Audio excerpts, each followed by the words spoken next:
खुलुमबाय लोगोफोर, नोंथांमोनखौ डियार ब्रह्म चेनेलाव आरो फिन खेबसेबाव बयखौबो बरायनाय बावहरग्रोनाय जाबाय। आं दिनै नोंथांमोननि सिगाङाव आरोबाव माखासे सानसेनि खौरां लानानै फैबावलायबाय। आसा खालामो नोंथांमोनहा खौरांखौ खोनासंनानै मोजां मोनगोन। गिबि खौराङावनो दङ, भारतआ लाबोनायखौ बन्द खालामनायनि उनाव पाकिस्तानजों मेल पार्सेल सिबिथायखौ बन्द खालामदों। भारतआ मेल एक्सचेन्जखौ बन्द खालामदों। पाकिस्ताननि बेरेखायै राहाफोरखौ गोख्रों खालामदों। डाक बिफानआ फोसावनाय बायदियै भारतआ अख्रां आरो हा लामानि गेजेरजों पाकिस्तानजों गासिबो मेल आरो पार्सेल सोलाय-सोल'खौ दोनथ'बाय। मिरु मन्त्रि ज्योतिरादित्य सिन्धियाया बुंदोंमोन दि बे आगाना सोरखारनि गोख्रों गसंथानायखौ दिन्थियो। बेयो पाकिस्ताननिफ्राय लाबोनायाव आबुङै होबथानायनि उनाव, जायनि थांखिया गावनि लोरबां रांखान्थियाव नारसिननायखौ बांहोनाय। सिमेन्ट, जि-जोम आरो आबादारि दिहुनथायफोरजों लोगोसे पाकिस्ताननि दैथायहरनाया गाज्रियैनो गोहोम गोग्लैगोन होनना साननाय जादों। भारतआ पाकिस्ताननि जाहाजफोरखौ भारतारि जाहाज गाथोनफोरनिफ्रायबो होबथादोंमोन आरो भारतारि जाहाजफोरखौ पाकिस्तानाव डाकिं खालामनायनिफ्राय होबथादोंमोन। बे खामानिफोरा गिख्रंथाव पहेलगाम उदखारि गाग्लोबनायनि उनाव फैदों, जेराव सा 26 नोगोरारिफोर थैदोंमोन। भारतआ बे गाग्लोबनायनि थाखाय सिमा बारनाय उदखारिफोरखौ दायनिगिरि खालामो। आरोबाव राहाफोरनि मादाव सिन्धु दै गोरोबथाखौ दोनथ'नाय, अटारी सिमाखौ बन्द खालामनाय, पाकिस्ताननि एयारलाइन्सफोरखौ होबथानाय, भिजाखौ बन्द खालामनाय आरो राजगारावारि सोमोन्दोखौ बाङाइ खालामनाय दं। नैथि खौराङाव दङ, कामरुप मेट्र'आव ड्राइ डेज। 5 मेनिफ्राय 7 मेसिम आरो 11 मेसिम जौ फाननाय नङा। पन्चायत बिसायख'थिनि सिगां कामरुप मेट्र'आव ड्राइ डे फोसावदों।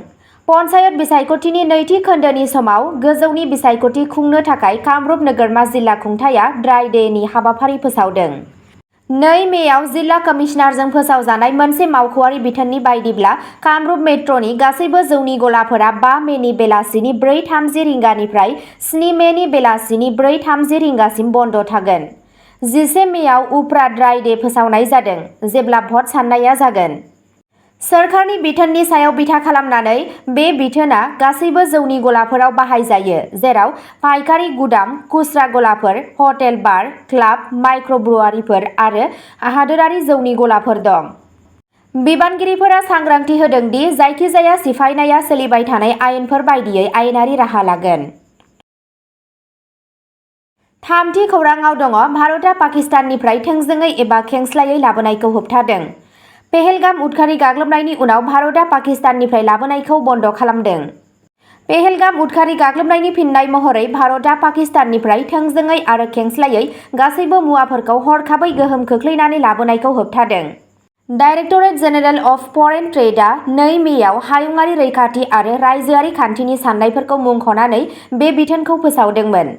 बे आगाना पाकिस्ताननिफ्राय भारतसिम गासैबो फालांगिखौ बन्द खालामो।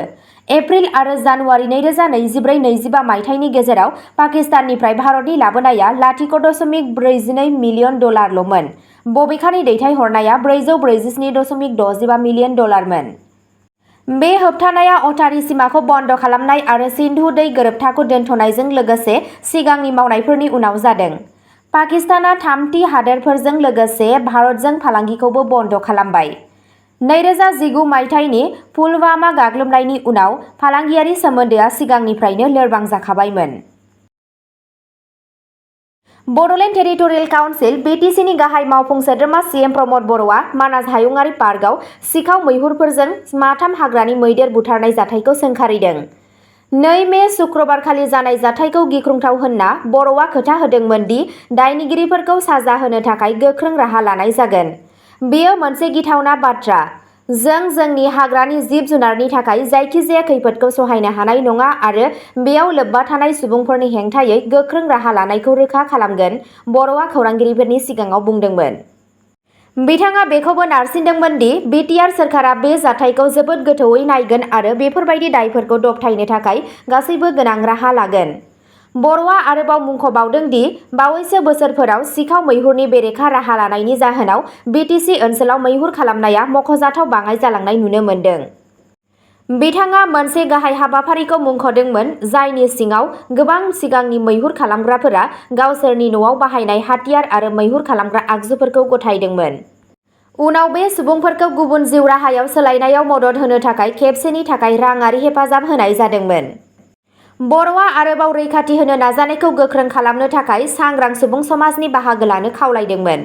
जों बयबो जोंनि बेसेन गोसा हाग्रानि जिब जुनार आरो मिथिंगायारि उनमोनथाइखौ रैखाथि होनो थाखाय ज' जानांगोन। बिथाङा नोगोरारिफोरखौ सांग्रां थानो आरो मैहुर खालामनाय एबा आयेन बेरेखा हाग्रानि जिब जुनारनि फालांगिजों सोमोन्दो थानाय सन्देह गोनां हाबाफारिफोरनि फोरमायथि होनो खावलायदोंमोन। बाथि खौराङाव दङ आसामनि गिबि मन्थ्रिया निट इउजि 2025 नि थियारिखौ नायबिजिरदों, गाज्रि आखुखौ होबथानो थाखाय गोख्रों राहा लादों।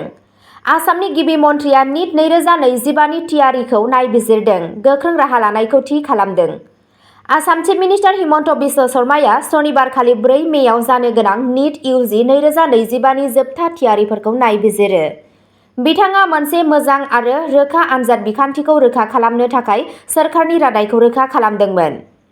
दिनैनि निट 2025 मायथाइनि सिगां जोबथा मिनिटनि थियारिफोरखौ नायबिजिरनाय जादों, शर्माया एक्सआव पस्ट खालामदोंमोन। गाज्रि आखुखौ होबथानो आरो खालि मोनथावना बिनायसाफोरखौल' सायख'नायखौ थि खालामनो थाखाय गोख्रों राहाफोर लानाय जादों। गागि मावख'गिरिफोरनि दैदेननायाव जर'खा नायदिंग्रा हान्जाफोरखौ जिल्लाफोराव थिसननाय जादों।